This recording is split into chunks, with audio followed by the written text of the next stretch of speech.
I'm speaking today about the material in my book, Human Devolution, a Vedic alternative to Darwin's theory. But first I want to give a little introduction about myself. So that's my first grade class in Hawaii, where I lived when I was 6 years old. It's my teacher, first grade teacher, Miss Kitigawa. And as you can see, Hawaii is a very multicultural place. A lot of different religions, a lot of different cultures there. And I think that had a big influence on me, even as a child. Can anybody see me in that picture?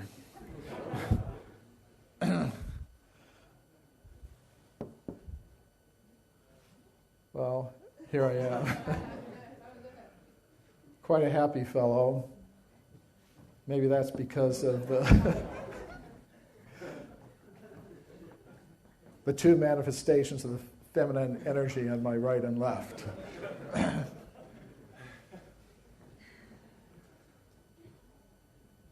Happy time for me. And as I say, you can see my little friends there. They're from all different sorts of backgrounds: Japanese, Chinese, Hawaiian, Filipino. It was a very big influence on me. And also, at that time, once we went on a family vacation to the big island of Hawaii, and we visited the Kilauea volcano crater. This isn't a contemporary picture taken in 1956 when I went. I don't have any pictures from that time. So this is a more recent picture of the Kilauea volcano crater. And it's the home of the Hawaiian fire goddess, Pele. And around the crater, you find some very interesting things. There's this spun volcanic glass, green volcanic glass, which they call Pele's hair. And there's also these little droplets of green volcanic glass that they call Pele's tears. And this is the interior of the crater. So there were some Hawaiian guides who took us on some narrow paths, like down the crater, the very steep crater walls. Then we went across the black volcanic crater interior, and then down into this area. And this is the fire hole, and that's where it's believed the goddess Pele lived. So we went to the edge of the fire hole, and our Hawaiian guides, kahunas, they had me make some offering of fruits and flowers into the fire hole to the goddess Pele. And again, this is a modern, recent picture of a similar ceremony that went on. But I did the same thing in 1956 when I was 6 years old. And the kahunas, they gave me an amulet of the goddess Pele. And they told me, whenever you go into the realm of volcanoes or fire, goddess Pele will protect you. So I had some experience of that about 14 years later.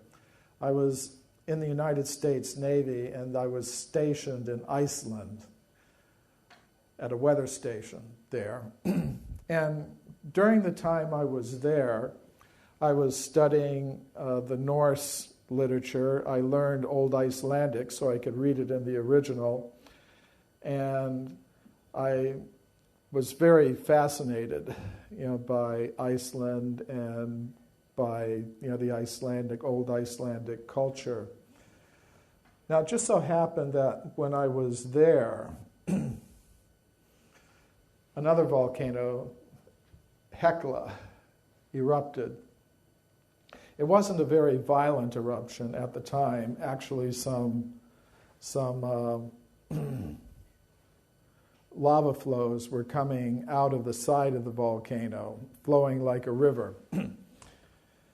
So a friend of mine and I decided to go visit Hekla. Of course, Hekla during the Middle Ages was considered to be the gateway to hell, and it was also the site of a novel that Jules Verne wrote called Journey to the Center of the Earth, where some scientists go down, through Hekla to the center of the Earth and find some very interesting things.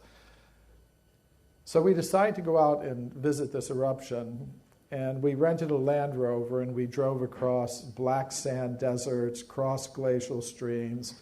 And we came to within a few miles of the volcano. We parked the Land Rover and we started to walk, hike.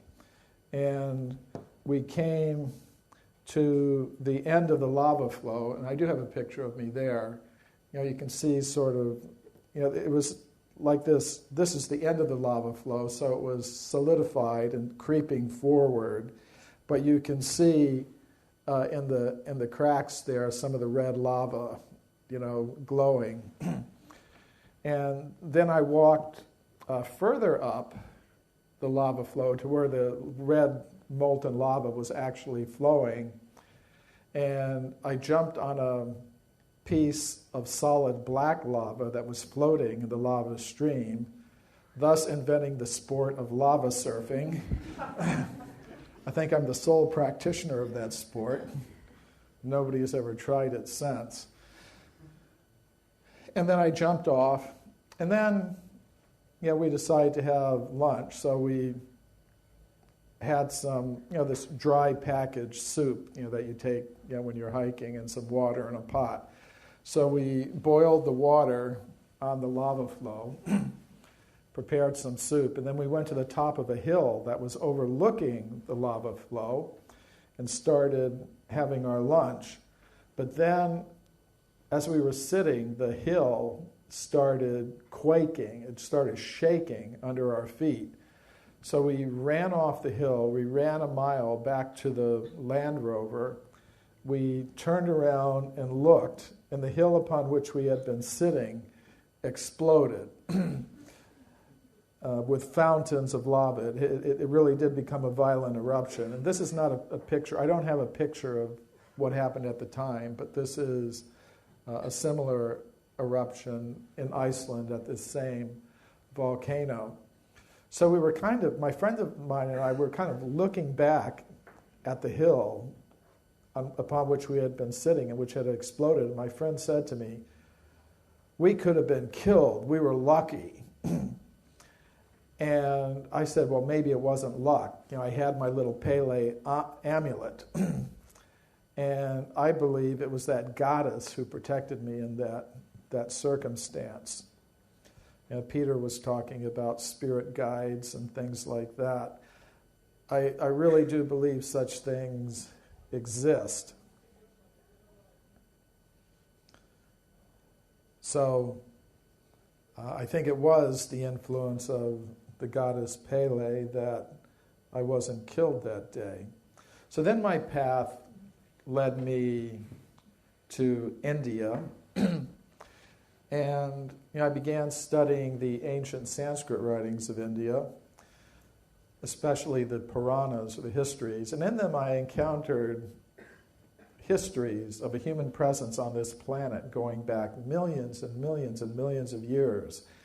And as far as the origin of our human species was concerned, they gave a completely different explanation of human origins than anything I'd ever learned from my teachers in university or high school. So that led me into research for physical evidence supporting these alternative views. I began researching alternative concepts of human origins and antiquity based on the Vedic teachings. And I've had a chance to present these ideas, these alternative ideas, at some of the leading scientific institutions in the world. For example, a few years ago, I was invited to speak about my work at the Royal Institution in London, which is one of the world's oldest scientific societies. Now, those of you who have been around for a while may remember the old 20-pound note. And on it, we find a picture of Michael Faraday, the famous physicist, speaking at the Royal Institution. So you can see, they have the same table there, same table with that, little curved inlet on it. And you can also see they have some of the same people.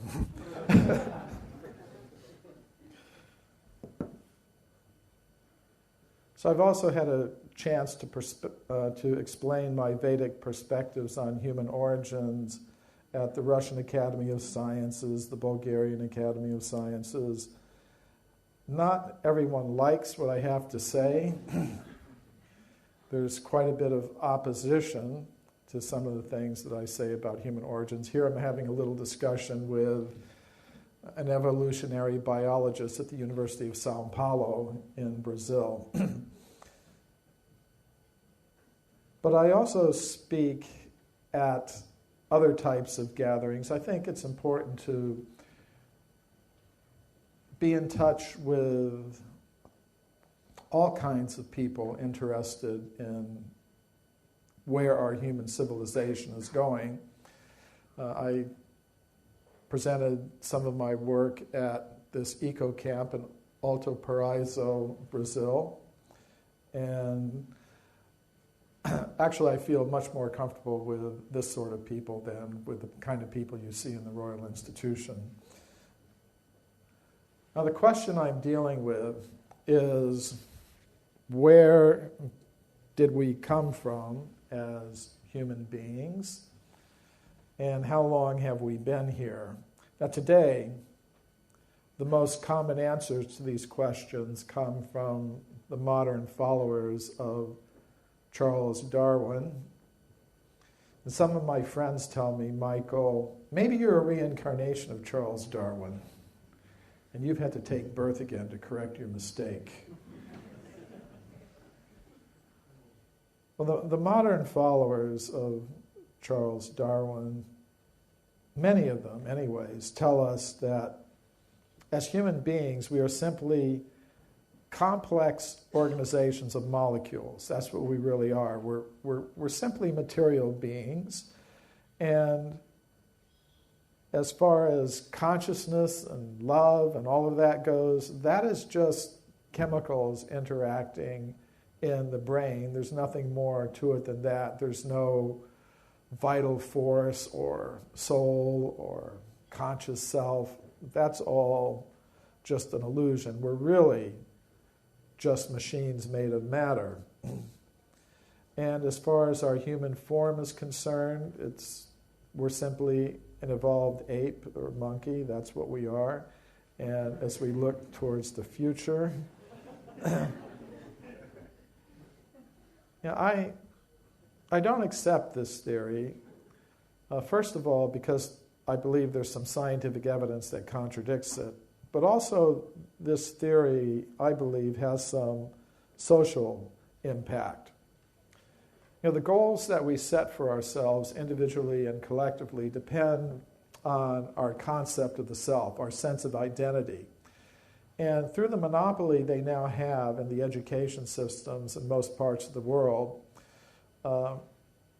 the scientists who support the Darwinian theory of evolution are giving us a very materialistic concept of the self. They're saying, well, as human beings, we are just machines made of matter. And if we accept that, and most people do these days, they tend to become very materialistic in the goals that they set for themselves. They tend to think that to produce and consume more and more material things is the main purpose of human life. And I believe it's this fundamental attitude, this fundamental mistaken sense of identity that is responsible for the world's environmental crisis. And Peter laid out some of the dimensions of that, and I believe also the underlying cause. And I believe the underlying cause is a materialistic, overly materialistic sense of identity. And we're told that not only are we machines made of matter, we are machines made of matter in competition with each other for survival. As Richard Dawkins charmingly put it, we are survival machines, robot vehicles blindly programmed to preserve the selfish molecules known as genes.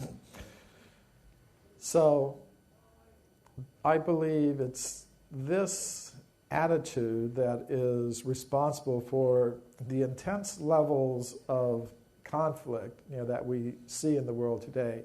We see conflict on the level of individuals, conflict on the level of class, society, nation, religion, a lot of unnecessary conflict that is not really very helpful in any way for our human civilization. So the solution to the environmental crisis, the solution to the intense levels of conflict, I believe has to lie with going back to the very root, back to our sense of identity, who we are, where we came from, where we should be going. And I think we need a new science that recognizes that there's more to a human being than chemicals, more to a human being than ordinary matter. We need a science that recognizes the vital forces, the vital energies that are there, that are part of the human essence, and that recognize the existence of a conscious self that can exist apart from matter. So what I've tried to do in my book, Human Devolution, is give some rational scientific justification for thinking that these things are true. And I'm not claiming any monopoly on truth, either for myself or for the Vedic perspective. I think truth can be found in many places, and I encourage people to look wherever their path leads them. Mine has led me in a certain direction, but others may follow different paths. The first thing I want to show is that we really do need an alternative explanation for human origins in strictly scientific terms. Let's first look at what the current theories tell us. They tell us that life began on Earth from chemicals about 2 billion years ago. Then simple life forms arose in the oceans. Then they went to the land. Then about 40 or 50 million years ago, you get the first apes and monkeys. And then about 6 million years ago, you get the first ape men. And then finally, about 100,000 or 200,000 years ago, you get humans like us for the first time on Earth. But ancient wisdom traditions tell a different story. For example, the ancient Sanskrit writings of India tell us that humans have existed since the very beginning of the history of life on Earth. We're not a recent appearance here. But many scientists will say, okay, well, that's what your mythology says, but all the physical evidence supports our point of view. It supports this evolutionary picture of human origins that we see here. But when I did 8 years of research into the entire history of archaeology, I found that there is physical evidence showing that humans like us have existed for millions and millions of years on Earth, going all the way back to the very beginnings of the history of life here.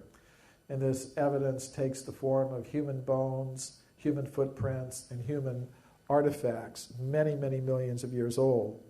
So I documented this evidence in this book, Forbidden Archaeology, which is about 900 pages long. Some people call it forbidding archaeology because it just seems like too much to pick up. So we brought out this book in a shorter edition called The Hidden History of the Human Race, which has now been translated into 20 languages. This is the Russian edition, the French edition. This is the Bulgarian edition. Now, the evidence that I document in these books is not very well known because of a process of knowledge filtration that operates in the world of science.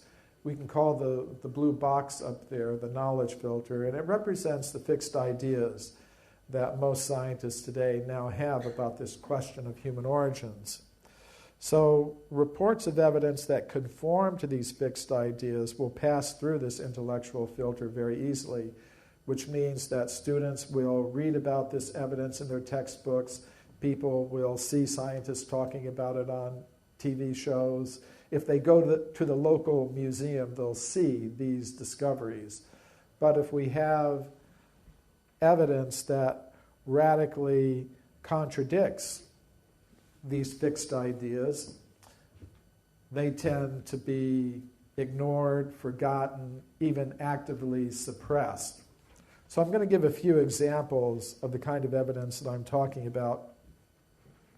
This is Virginia Steen McIntyre. She's an American geologist who I know personally. When she was a young woman, just after she got her PhD, she was a rising star in her profession. But then she was called to Mexico to date an archaeological site called Huayatlaco. This is the excavation at Huayatlaco. The American and Mexican archaeologists there found human artifacts in layers of solid rock. And of course, they wanted to know how old they were. So they called a team of geologists to date the site. Virginia Steen McIntyre and her colleagues used 4 different methods to date the site, and they got an age of about 250,000 years. But the archaeologists said, we can't accept that. That's impossible. According to their theories, human beings capable of making the artifacts didn't exist anywhere in the world at that time. They hadn't evolved yet. So they refused to publish the age for the site given by their own hand-picked team of geologists. And Virginia Steen McIntyre decided, well, I'll independently publish the age for the site. If these archaeologists won't publish it, I will. So she did that. And when she did, she experienced an extreme negative backlash from her colleagues in the scientific world. She was labeled a troublemaker, a publicity seeker, a maverick. She wrote to the editor of the journal that published her report, not being an anthropologist, I didn't realize how deeply woven into our thought the current theory of human evolution has become. Our work at Huayatlaco has been rejected by most archaeologists because it contradicts that theory, period. So this is how this knowledge filtering process works. Now here's a case from England. This is the Red Crag Formation at a place called Walton-on-Naze. The Red Crag Formation is this layer here. It's got this reddish color. And this is where Walton-on-Naze is in East Anglia, near Ipswich. And there's some fossil shells that are found in this formation, the Red Crag Formation. Now in 1881, the geologist Henry Stopes made a report about a very interesting shell that was found at in the Red Crag at Walton-on-Naze. And here it is. It's interesting because it has a very simple but nevertheless recognizable human face carved upon it, the first happy face. And he reported on it at a meeting of the British Association for the Advancement of Science. Now it's interesting because the Red Crag Formation is between 2 and 3 million years old. And according to most modern scientists, the very first symbolic marks made on shell or bone by humans are less than 100,000 years old. One of the oldest examples they have is some simple marks made on a piece of bone from the Blombos cave in South Africa, and they believe it's 77,000 years old. So to have this sort of thing at 2 or 3 million years old is really quite extraordinary. It was a very controversial find at the time. Many scientists heavily criticized Henry Stopes, but his daughter, Mary Stopes, who was also a geologist, defended her father's discovery in some scientific publications. Now, in the same part of England, I want to point out one thing, is that this carved shell with a human face on it has gone missing. No one can locate it today. That often happens with these discoveries related to extreme human antiquity. They tend to disappear. So that's the case with this, although we do have the photographs and original scientific reports. Now, another interesting discovery was made in the same region. It was a fossil human jaw from the same region.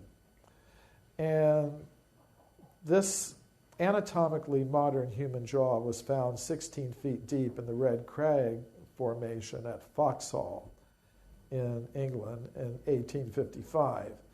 And Foxhall Hall is shown on this map. It's on the eastern outskirts of Ipswich, which is near to the place where the carved face was found on the the carved human face was found on the shell.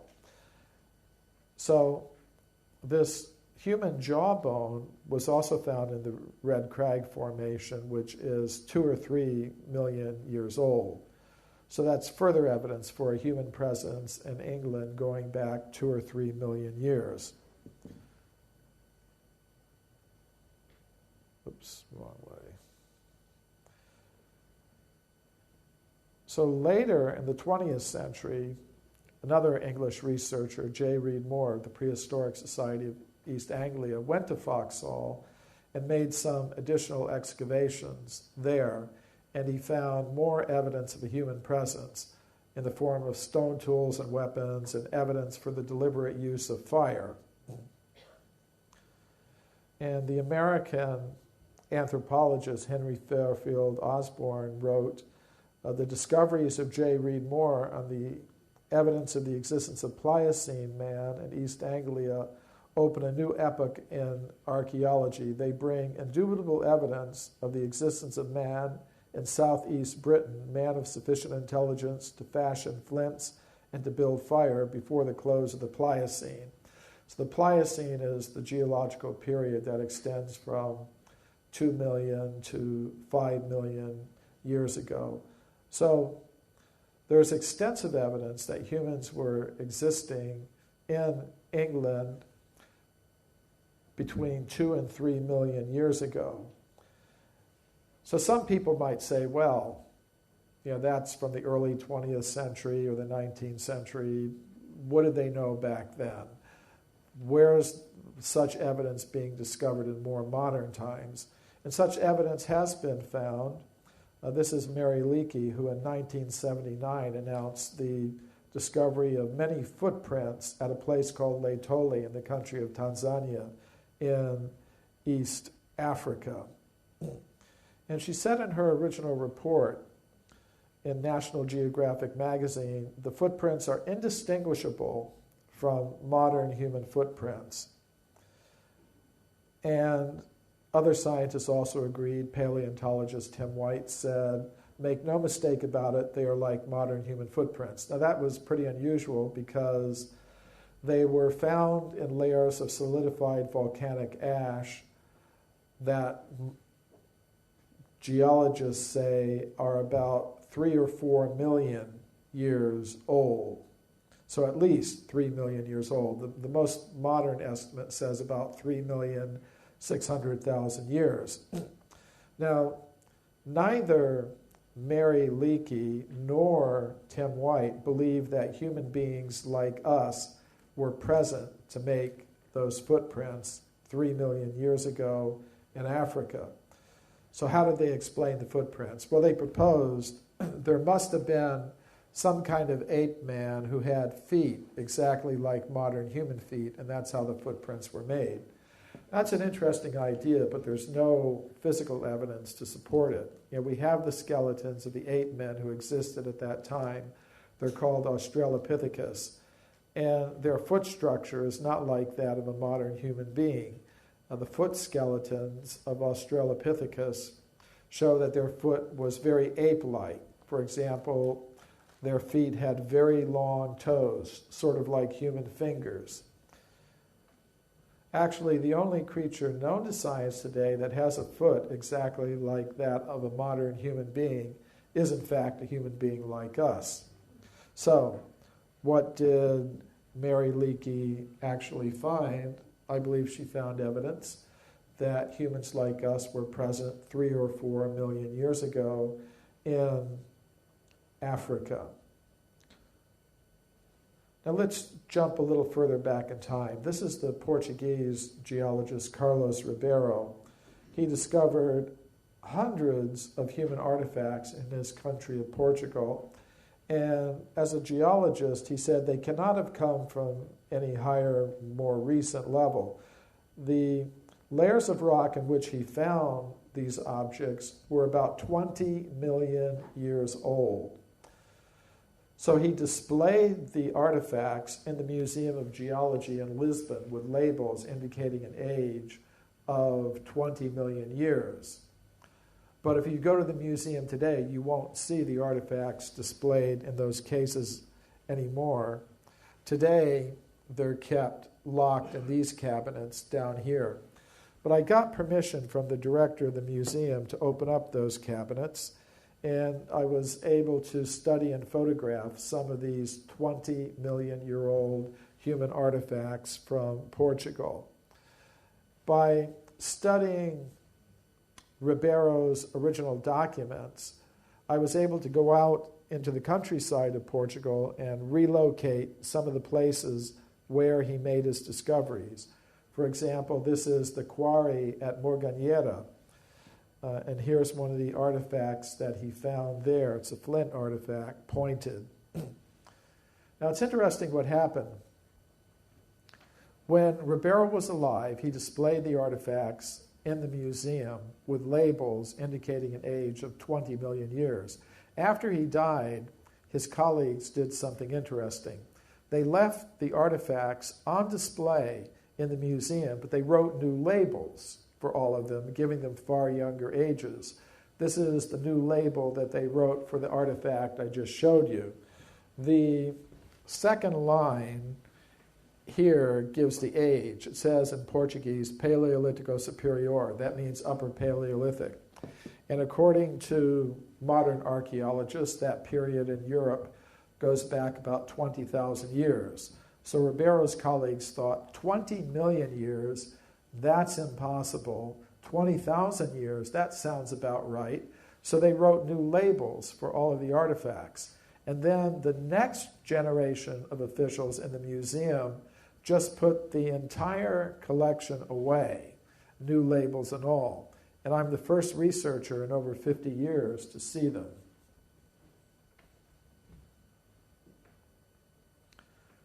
One case that's always fascinated me is the California gold mine discoveries.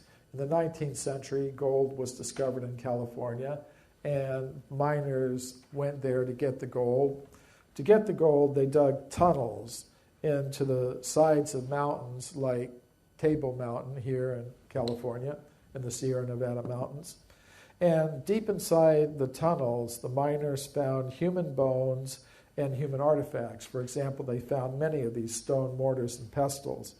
And what makes these discoveries so interesting to me is that they were found in layers of solid rock that belong to the early part of the geological period called the Eocene, which means they would be about 50 million years old. These discoveries were reported to the scientific world by Dr. J.D. Whitney. He was the chief government geologist of California. His report was published by Harvard University, but we don't hear very much about these discoveries today because of the process of knowledge filtration. Here is the scientist most responsible for the knowledge filtering in this particular case. This is William Holmes, an anthropologist who worked at the Smithsonian Institution in Washington. And he wrote, if Dr. Whitney had understood the theory of human evolution, he would not have published those reports. In other words, if the facts did not support the theory, then the facts had to be set aside. And that's what happened. However, a few years ago, I was a consultant for a television program called The Mysterious Origins of Man, which was shown on NBC, the largest American television network. And the producer had read my book, Forbidden Archaeology, so he got in touch with me. He wanted to include some of the cases from the book in this documentary. So I told him he should go to the Museum of Anthropology at the University of California at Berkeley, because I knew that some of the 50-million-year-old human artifacts from the California gold mines are still in the collection of that museum. So he went there, but the museum officials refused to allow him to see the artifacts, what to speak of film them. Nevertheless, we were able to find some photographs that were taken of the artifacts by Dr. Whitney in the 19th century. So we did have some imagery to use in the television program. It was interesting when scientists in America found out that NBC was going to show this program, they tried to stop NBC from showing it. They weren't successful. Actually, it was a very popular program. And recently a DVD's been released that has the entire program, plus many of the outtakes, interviews with me and others that weren't included in the broadcast show.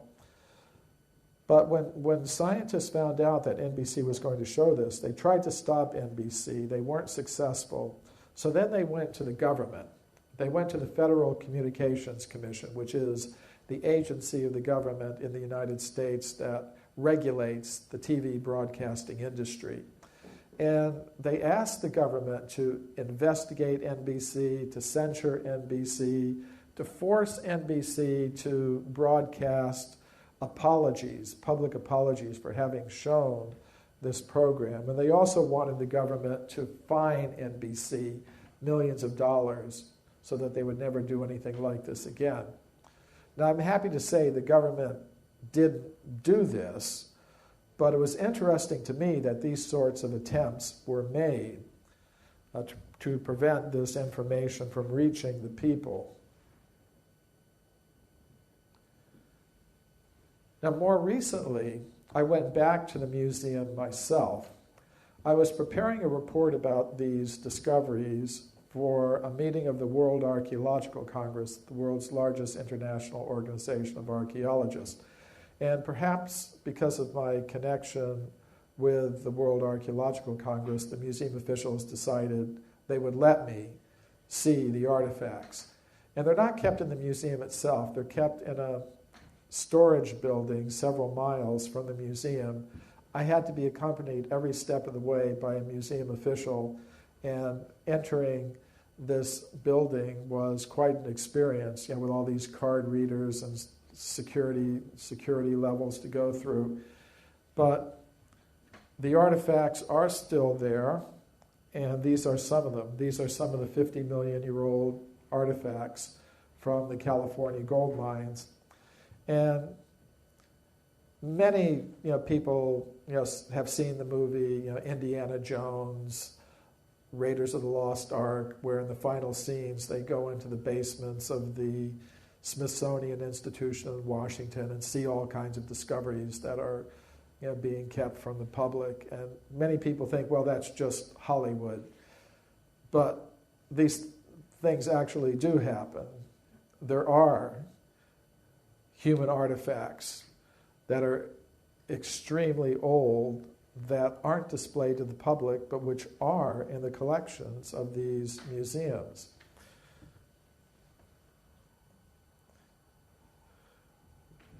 After studying some of Dr. Whitney's original reports, I went into the mountains of California, and this is Table Mountain as it looks today, and we were able to relocate some of the old 19th century gold mining tunnels where these objects were discovered, and it should be possible to do more research there.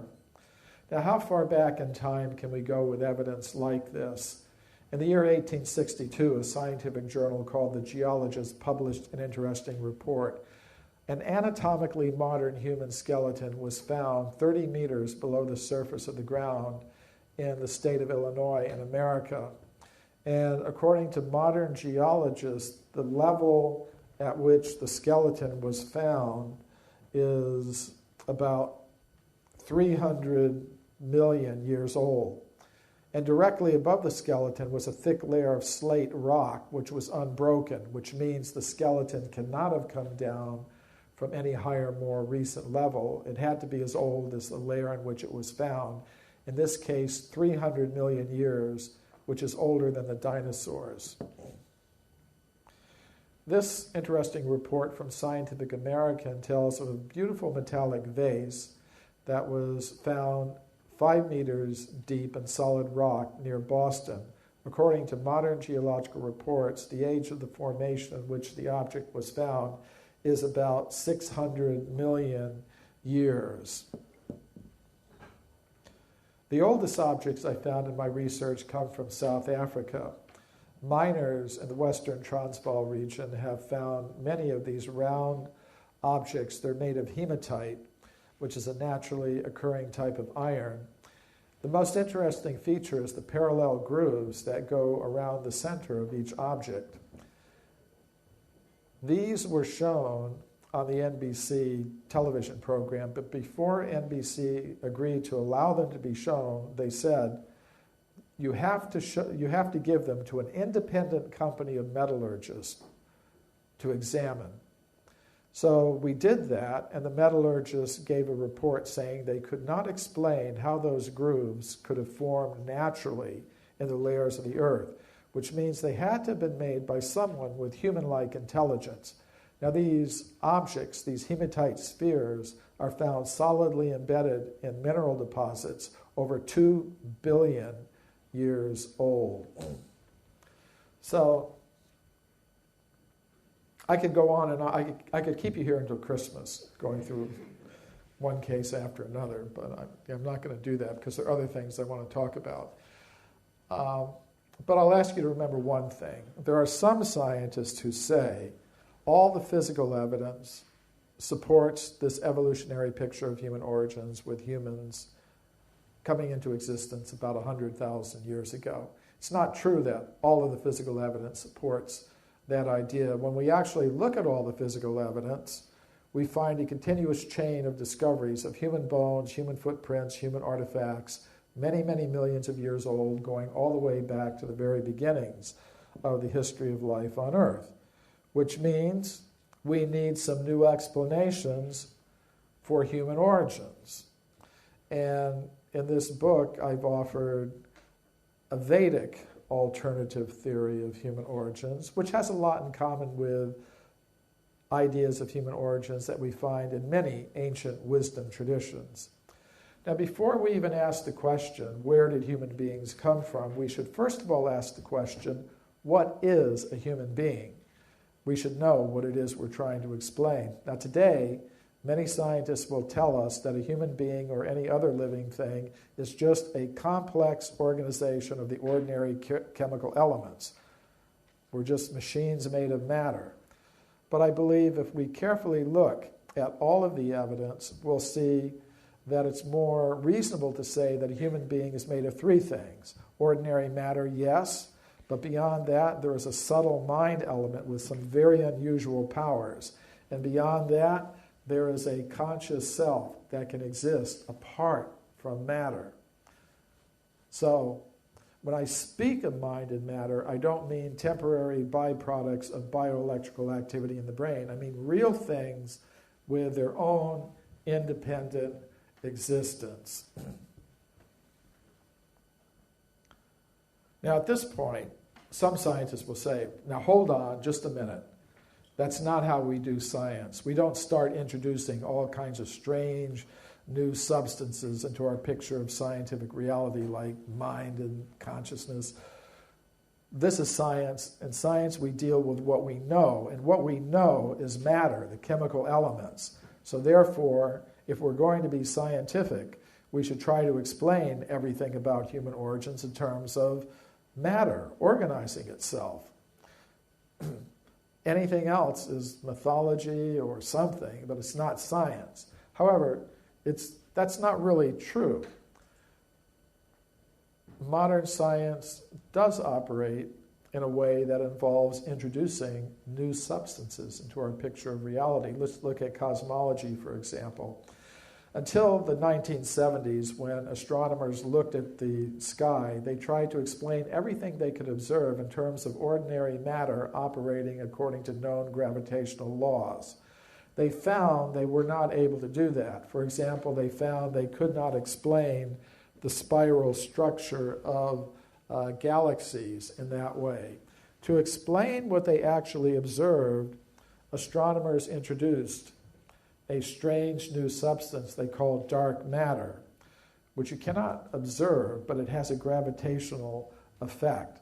And they found even that was not enough. So more recently, they've introduced an even stranger new thing they call dark energy, which has a force that operates the opposite of gravity. Gravity attracts, this dark energy pushes things outward.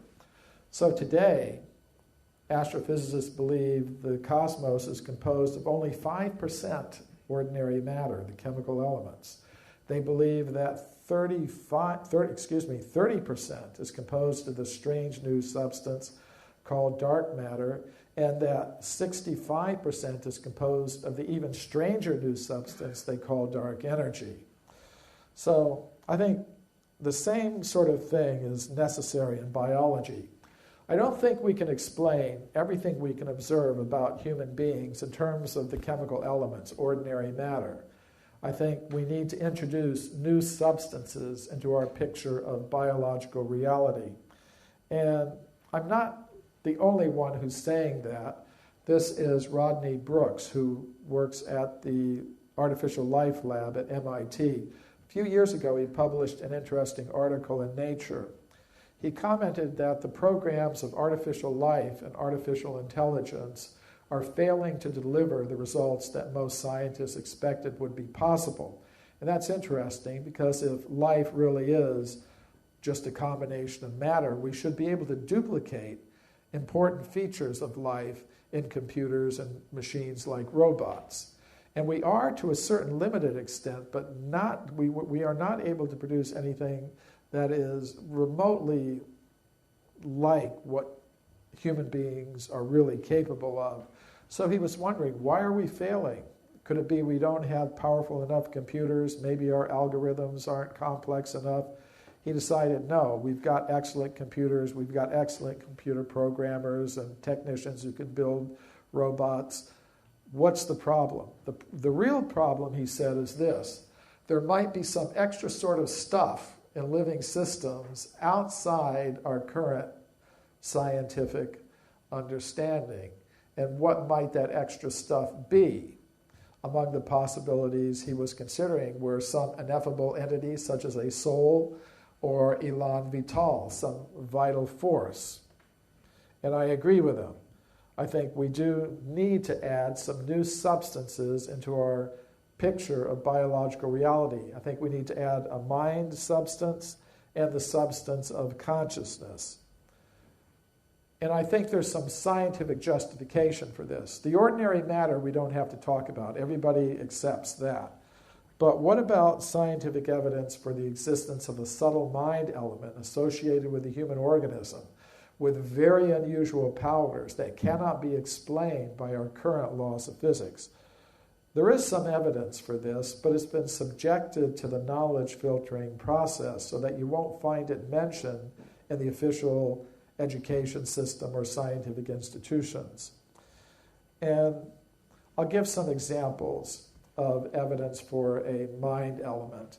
Mind is something like air. We can't see air, but when air moves over an element that we can see, like water, we can observe its effects. We can see waves forming.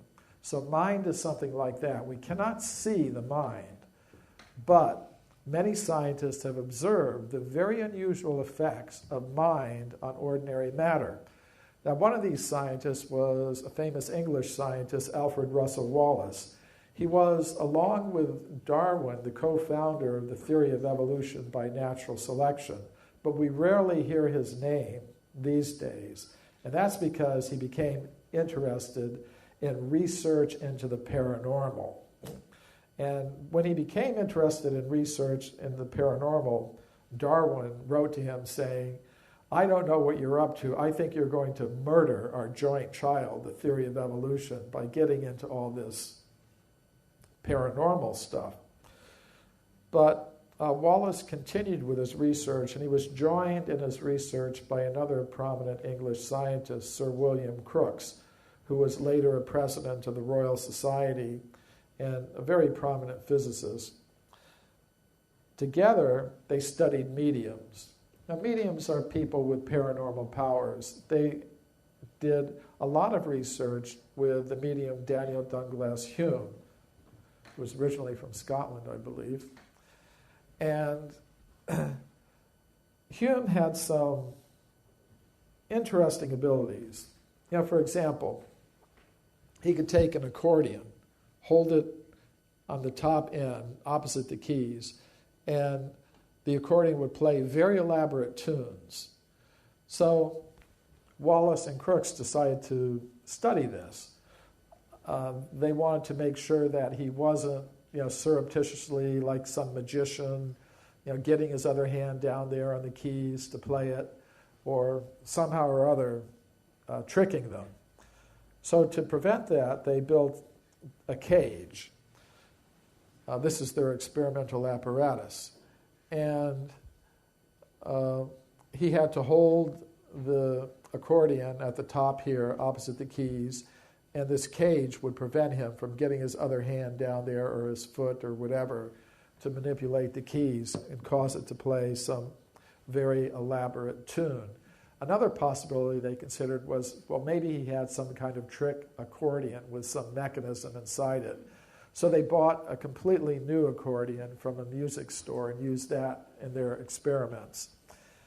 And the experimental setup was like this. Hume had to sit with one hand on top of the table, his other hand on the accordion. And even under those carefully controlled conditions, he was still able to cause the accordion to play very elaborate tunes. But it doesn't stop there. Both Wallace, the co-founder of the theory of evolution, and Crookes, a president of the Royal Society, they both testified that on occasion they would see him take his hand completely out of the cage, and the accordion would be floating in the cage all by itself, playing very elaborate tunes. Now, you're not going to read about that in your physics textbooks, but these things were actually reported by these prominent English scientists. Another thing that both Wallace and Crookes observed were levitations by Hume. Now, we know that there are magicians who can perform the illusion of a levitation, but it requires some kind of apparatus. So what they would do is they would go to Hume's apartment, his lodgings in London, unannounced, and just say, "Come with us right now." And they would take him to some place he'd never been before, the home of some gentleman or scientist or scholar, with no nobody to assist him, no apparatus. They would simply take him to the middle of the parlor or whatever, and then they would observe him levitating under these circumstances. And it happened once in the home of Crookes. And he said he felt everywhere, around him, below him, beside him, over him. No wires, no apparatus. He's just floating in the air. On another occasion, the scientists had him on the third floor of a building in a room, and they observed him assume a horizontal floating position, float out a window on the third floor, and then float and come in another window horizontally, and then assume a vertical position. So I take this as evidence for a subtle mind element. Of course, those into shamanic realities will understand that mind over matter is a very real thing, and those that are able to control the mind can actually do these things. Now, another example. Every physics student learns about the work of Pierre and Marie Curie. They were husband and wife. They both got Nobel Prizes in physics for their work in discovering radium and other things. And you read about this in every introductory physics textbook. What you don't read about is that they were heavily involved in research into the paranormal. They were part of a group of 20 prominent European scientists who were doing such research in Paris early in the 20th century. The group included 5 Nobel Prize winners. The group did 2 years of experiments with the Italian medium Eusapia Palladino. And this woman had some very unusual powers, mind over matter, psychokinetic types of abilities. So on one occasion, they had the medium in the Psychology Institute in Paris, not in somebody's dark parlor, which is the normal sort of preconception. They had her in broad daylight in a scientific institution in Paris. They put her in a chair. Marie Curie, the Nobel Prize-winning physicist, held her hands. Other scientists held her feet, completely controlling her motions. And under these conditions, Pierre Curie, the Nobel Prize-winning physicist, said that he observed a large table in the lab floating about a meter off the ground in the presence of this woman. And after 2 years of such results, the entire group of scientists signed documents saying these things are absolutely true, and we have to take them into account if we're going to have a complete picture of reality. But you're not going to read about this in your physics books today.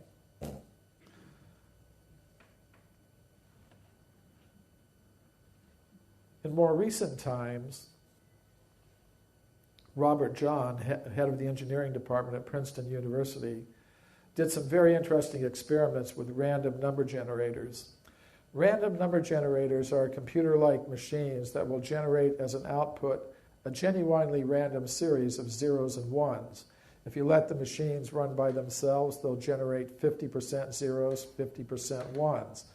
But John and his colleagues asked students from the university to sit in front of these machines and simply will mentally that the machines produce more ones than zeros or more zeros than ones. And these experiments went on for over 10 years. They're very well documented. And the students were actually able to do it. They were actually able to cause the output of the random number generators to vary just according to their mental intention. So again, this is more evidence, I believe, for the existence of a subtle mind element associated with the human organism that can act on ordinary matter in ways we can't explain by our current laws of physics. There have also been some very interesting experiments carried out at universities in Europe on extrasensory perception. In these experiments, one person called a receiver is put into a very relaxed state. Meanwhile, at another location, another person called a sender is shown an image randomly selected by a computer. The sender tries to mentally send the image to the receiver. And then, at the end of each trial, the receiver is shown 4 images, one of which is the actual target image. and the receiver has to select from the four which was the image that was being sent. Now, if you run this experiment for tens of thousands of times, and you assume there's no paranormal effect, then you would expect that the receivers will pick the correct image one time out of four, 25% of the time. However, the researchers find that the receivers are able to pick the image at a rate greatly exceeding 25% of the time, indicating they are able to pick up the mental image that is being sent to them by the sender. So there's a lot more that can be said, but I think this is sufficient to show that if we're going to talk about human origins, we can't just consider the chemical elements. We have to also consider this subtle mind element with its very unusual powers. Now, what about scientific evidence for a conscious self that can exist completely apart from the body? There is such evidence. It comes from medical studies of out-of-body experiences. Now, there are times when a person should be completely unconscious, like when you're listening to a long, boring lecture like this right after lunch. Is everybody still conscious? Okay, we'll go on. Maybe I'll succeed in putting you to sleep later. For example, during a heart attack, the heart stops beating, blood stops flowing to the brain, medical instruments show that the brain waves cease.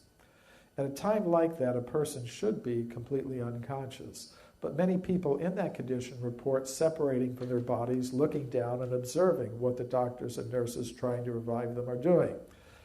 The American cardiologist Michael Sabin heard some of these reports from his patients, and he wondered, are they telling the truth or are they just making up some stories? So he did a study. He selected 25 heart attack patients who had reported these kinds of experiences, and he carefully interviewed each one of them. He wanted to know, what did you actually see the doctors and nurses doing? Tell me in every detail what you observed. Then he went to the doctors and nurses who had treated these patients, and he asked to see their detailed medical records. And the patients do not see these detailed medical records. And in each case, every case is not the same. Different treatments are given in each case. But he found that the reports given by the patients matched the records kept by the physicians who had treated them, indicating that they were not just making up some stories, they were actually reporting real experiences. So these kinds of studies have been repeated at many medical institutions around the world. Now, in these cases, it appears that the conscious self separates from the brain, separates from the body, and then goes back into the same body. But that leads to another idea, namely the possibility that a conscious self may transfer from one body into another body. And of course, this is the basis of the idea of reincarnation or transmigration of the conscious self. And there is some scientific evidence for this. It comes from psychiatric studies of past life memories. Dr. Ian Stevenson and his colleagues studied thousands of cases of past life memories reported by young children in various countries around the world. And in over 800 of these cases, they were able to verify the existence of the person the child claimed to have been in the past life. So, still there are going to be skeptics who are going to say, do you really mean for me to take all this seriously as science? And I thought it was interesting that Carl Sagan, who was pretty skeptical about a lot of these things, said in his last book, The Demon-Haunted World, there are 3 claims in the ESP field which deserve serious study. 1, that by thought alone, humans can affect random number generators in computers. 2, that people under mild sense deprivation can perceive thoughts or images projected at them. And 3, that young children sometimes report the details of previous life. Now, I don't agree with Carl Sagan that those are the only things that deserve serious consideration and study, but even those three things alone are enough to make the point I'm trying to make, that there is more to a human being than chemicals. A human being is composed of three things: matter, mind, and consciousness. This leads to another idea, because we have to explain where all these things come from and how they come together in the human form. And this is the idea that we live in a multi-level cosmos. There's one level of the cosmos dominated by ordinary matter. It's inhabited by beings adapted to the conditions there. That's where we find ourselves now. Beyond that, there is a level of the cosmos dominated by the subtle mental energies. It's inhabited by beings adapted to the conditions there. And people have different names for them. They call them angels, astral beings, demigods, goddesses, many different names for them, jinn. And beyond that, there is the level of pure consciousness, which is inhabited by beings adapted to the conditions there. Now again, this may seem quite beyond the worldview of modern science, but it's part of the traditional worldviews of the world's great cultures. Christianity had a worldview like that during the medieval times, where you have a terrestrial level, a level inhabited by angels and other subtle beings, and then finally some ultimately spiritual level, which I call the level of pure consciousness. And the Egyptian cosmology has that, Chinese cosmology, practically all the cosmologies of the world's ancient wisdom traditions had the idea of a multi-level cosmos. But it does seem quite beyond the range of modern science. So people may wonder, okay, ancient wisdom traditions talk about these things, but what sort of evidence is there in modern times that we exist in a multi-level inhabited cosmos? I think there are 6 categories of evidence that deserve consideration. One is communications from spirits of departed humans that are received by humans on this level of the cosmos. The other is possession of the bodies of living humans by spirits of departed humans. Third category is apparitions of spirits of departed humans, that become visible to humans in our level of existence. Fourth, possession of bodies of living humans by spirits of superhuman beings of either a divine or demoniac nature. Fifth, apparitions of superhuman beings. And sixth, the modern UFO alien abduction types of events. I'm going to give one example from each category of evidence. This is Sir Oliver Lodge, a prominent British physicist, lived in the late 19th century, early 20th century. During World War I, he lost a son, Raymond Lodge, was killed in Europe during the Great War. And afterwards, Lodge tried to establish communication with the spirit of his departed son. And with this in mind, he approached a medium named Gladys Leonard. But he approached her in disguise so that she wouldn't know who he was, couldn't do any research about him. And through this medium, he was able to establish communication with the spirit of his departed son. And in these communications, things were revealed that would have only been known to his son Raymond.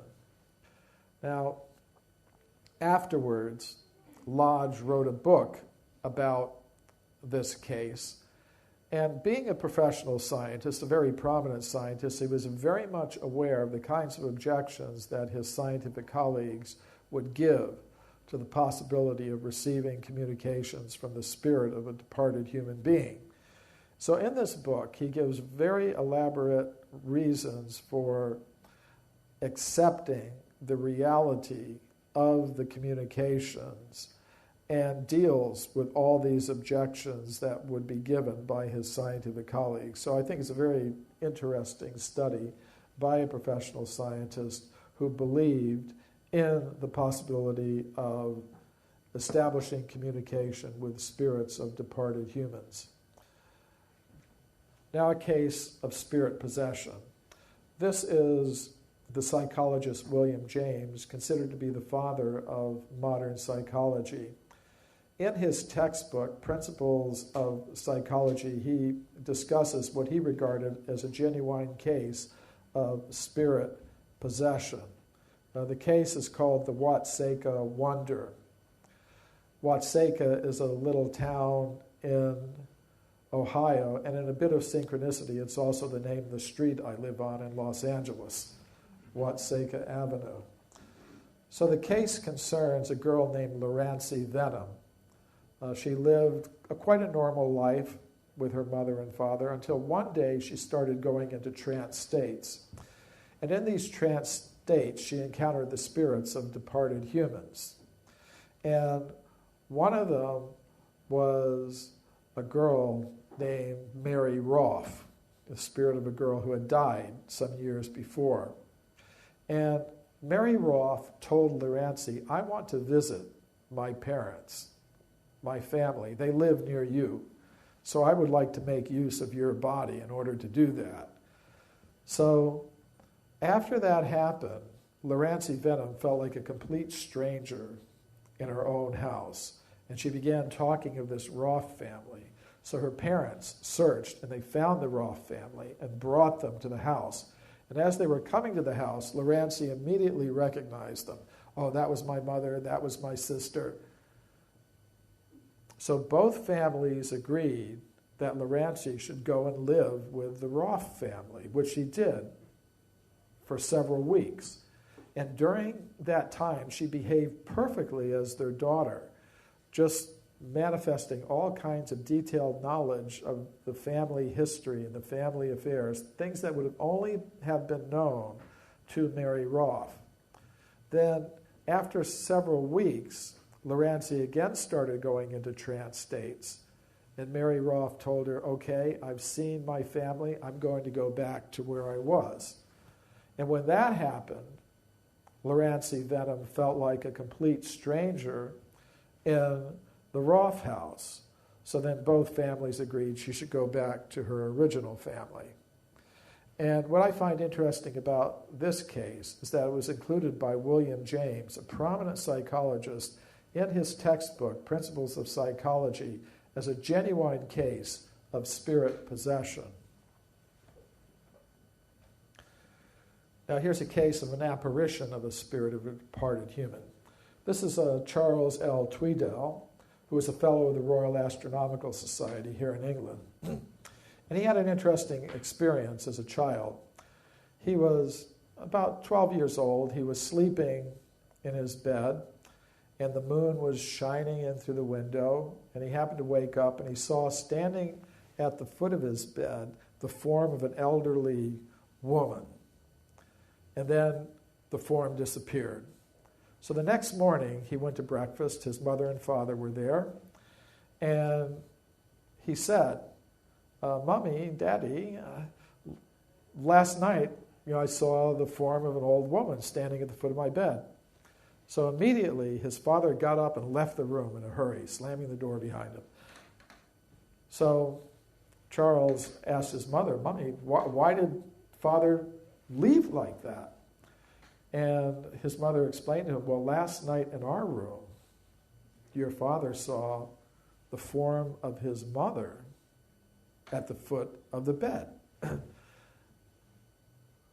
Then later, they received a telegram that the man's father had died the previous night. So later in life, when he was an astronomer, Charles Tweedale calculated, because he could remember where the position of the moon was shining in his window on that particular date. And from that, he could calculate the time at which the apparition had occurred. And it happened to have been shortly after, just minutes after the woman's time of death. So this is a case of an apparition of a human spirit, an observation of a human spirit departing, reported by an astronomer. Now, cases of possession of human bodies by superhuman spirits, either of a divine or a demoniac sort of nature. Many of you have probably seen at one time or another the film The Exorcist. What many people don't know is that is based on an actual exorcism that was carried out by Catholic exorcists in the United States. It's an actual case.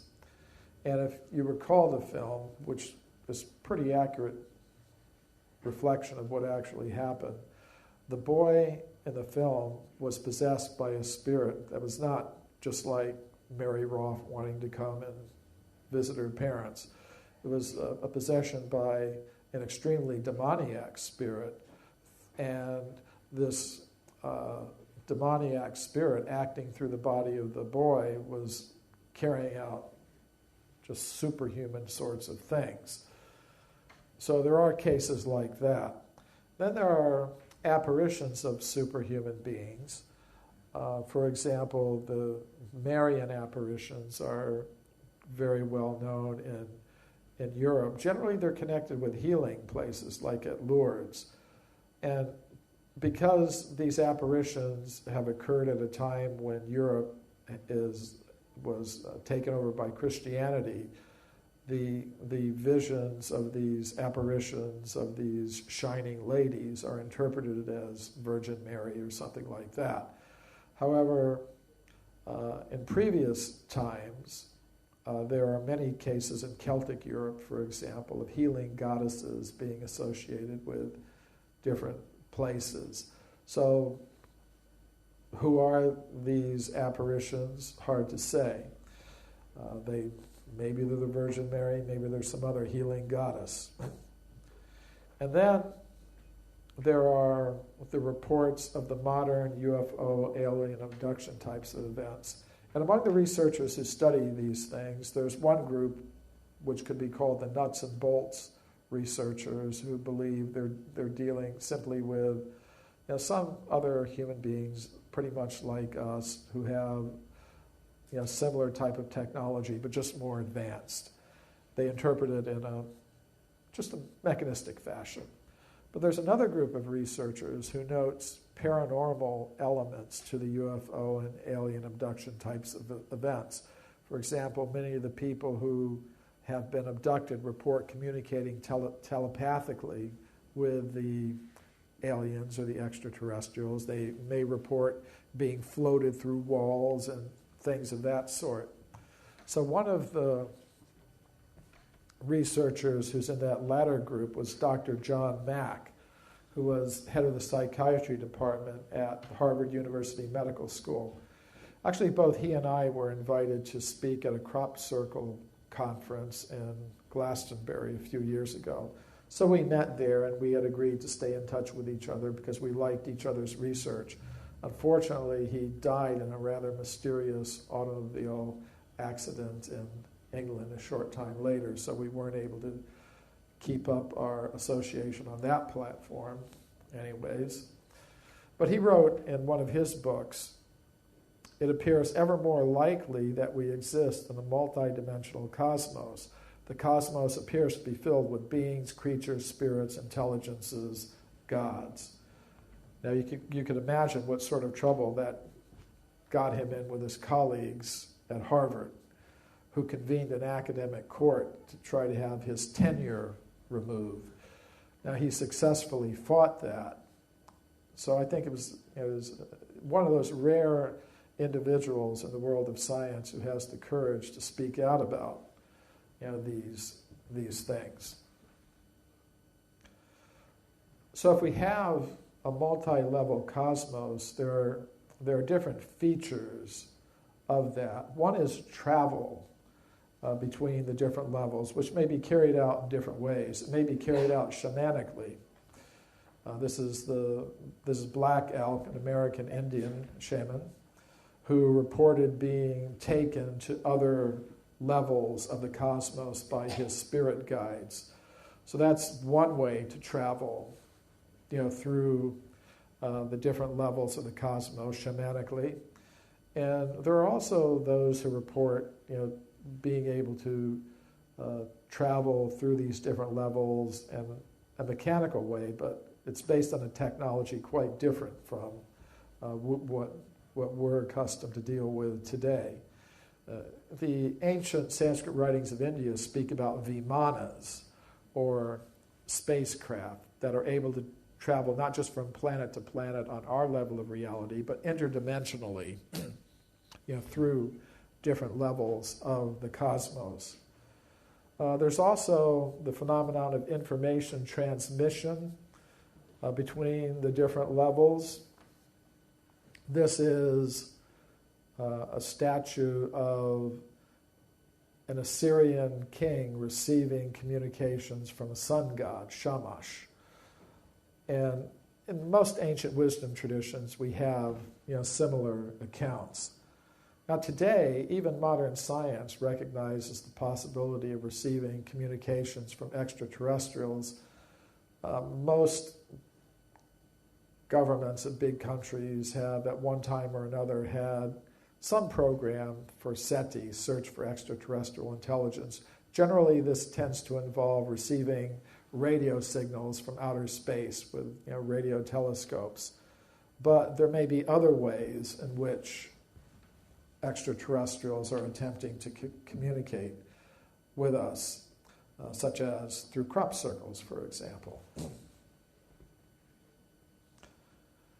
Another phenomenon is that beings at the higher levels of the cosmos are able to influence the forms of the living things on the lower levels. And we get some hints of this in phenomenon such as the Lourdes phenomenon. The story is very well known. Two little French girls, some French girls went out to some cave near the village where they lived, and they saw the form of this shining lady. And in this cave, there was a little spring, and then people would go to that spring and they'd experience miraculous healings. As I said, this has been interpreted through a Catholic lens, a Christian lens, but who knows? Healing goddesses have always been part of the European landscape, even before Christianity. But what I like about Lourdes in particular is that there's a medical institution there where they carefully document these cures. If a person comes in with some incurable disease or condition, it's carefully documented, and if a cure is experienced, that's also documented. There was a case of a French worker who had an extreme case of varicose veins, and then shortly after bathing in the waters at Lourdes, the case was completely cured. Now it's interesting that the cures are not attributed to anything in the water. The cures are attributed to the higher being that is associated with that locality. So let me bring things to a close here, summarize what I mean by human devolution. What I'm proposing is that we begin our existence as beings of pure consciousness on the level of pure consciousness. Now, the ruling principle of that level of pure consciousness is love. Love for the source of all conscious beings, love for all other conscious beings. Now, if a conscious self becomes egotistical, if a conscious self becomes selfish, it can no longer exist in that harmonious level of pure consciousness. Then it comes down to lower levels. It may come down to the level of the subtle mind element, and it may exist there as an angel or god or goddess or astral being. Or it may come further down to the level of gross matter, where it will receive a covering of gross matter, and those coverings are what we call bodies. So what I mean by devolution is the process by which a conscious self becomes covered by the lower energies of mind and matter. So to put it in a nutshell, we don't, as conscious beings, evolve up from matter, as most scientists now believe. Rather, we devolve or come down from this level of pure consciousness.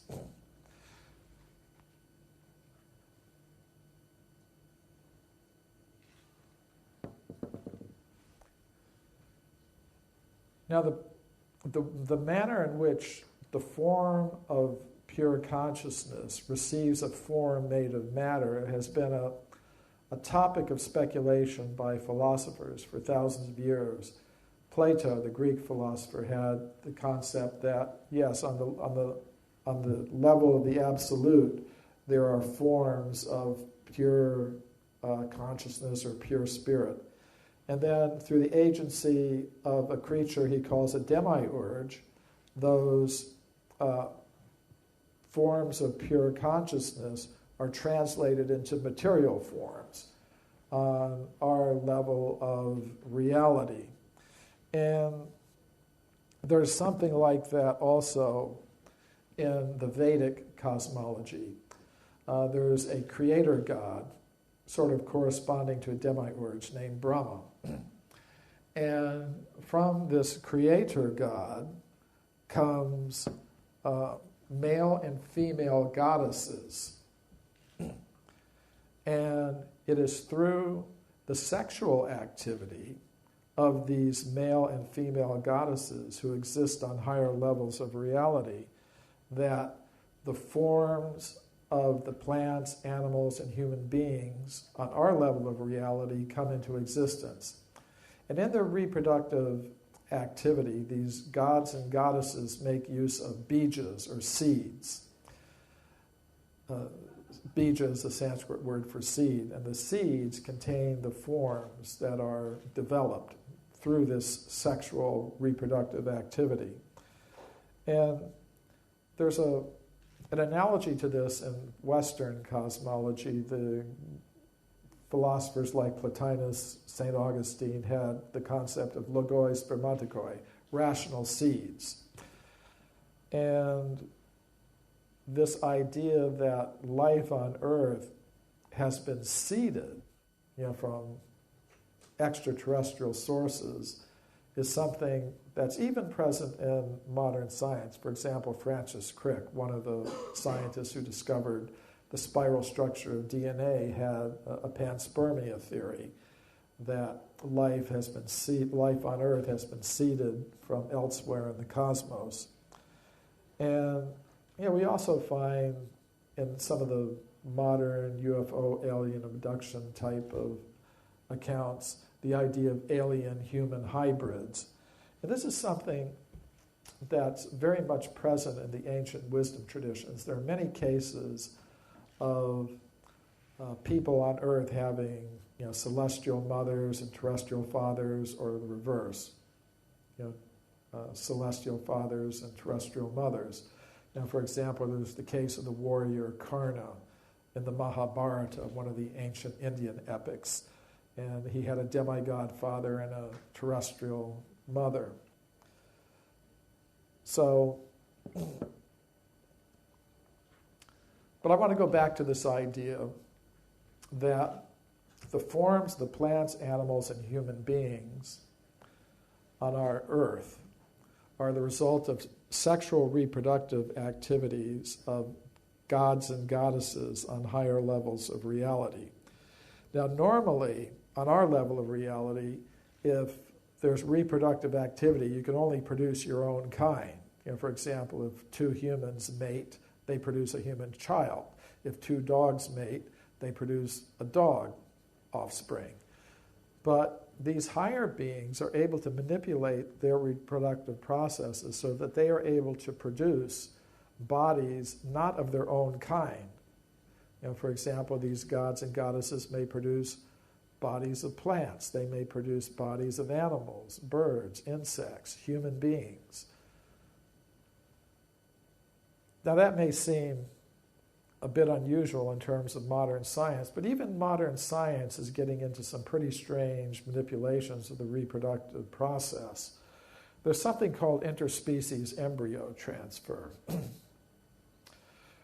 whereby scientists take a fertilized egg of one species, implant it in the womb of another species, and the animal gives birth to an offspring that is not of its own species. There are cases like that. Here's one case here. But it's something, it's not very widely known, but these kinds of experiments are going on. There's also the phenomenon, again from modern science, of human sperm and human eggs being generated and stored in the bodies of other species, for example, mice. So this idea that all the kinds of bodies that we observe in our level of reality are the product of reproductive activities of gods and goddesses on higher levels may seem a little bit strange, but even our modern science is starting to get into some strange manipulations of the reproductive process. So again, to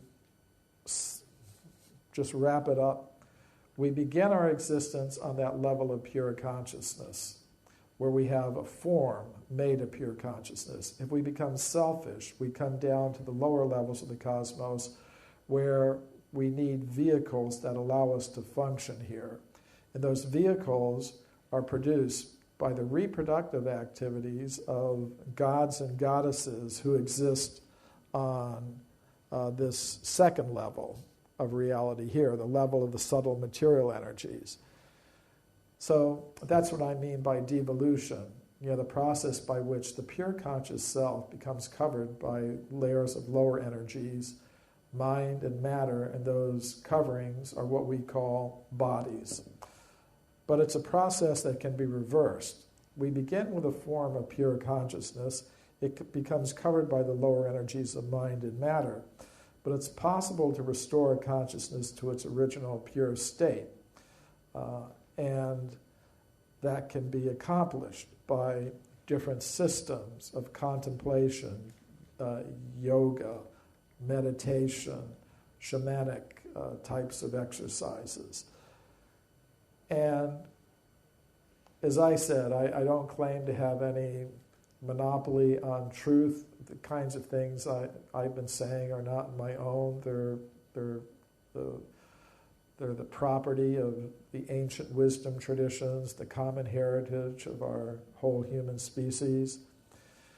And if we can actually engage in this process of discovering what our real self is, it can be very helpful in resolving a lot of the problems that we have in the world today. Just like a geologist could tell us how to extract the element of pure gold from its ore where it's mixed with other less valuable elements. Now, once you've extracted the gold from its ore, you could form it into coins and stamp the coins with the symbols of different nations. But if it's really gold, it doesn't matter what symbol that you've stamped on it. So in the same way, if by some process of yoga or meditation or contemplation or mystic discipline, we're able to extract the element of pure consciousness from its covering energies and understand, yes, I am a being of pure consciousness. All others are beings of pure consciousness. We've all come from the same place. We're all related. We have higher needs. There's no need for us to be exploiting the resources of the earth in an unsustainable way. We should be trying to live our lives in the most simple, we should be living our lives in such a way that we satisfy our material necessities in the most simple, natural, and efficient way possible. And since we're all related to each other, there's no need to be fighting over less important things. If we're able to come to that level of awareness, then it doesn't matter what you call the process, how you label it, just as long as you get the result. So just once more, I'd like to say, thank you to Karen for inviting me. Thank you all for listening. And I've just been, I think, giving another perspective on what's been said so well by those who've come before me today and who will come after. Thank you very much.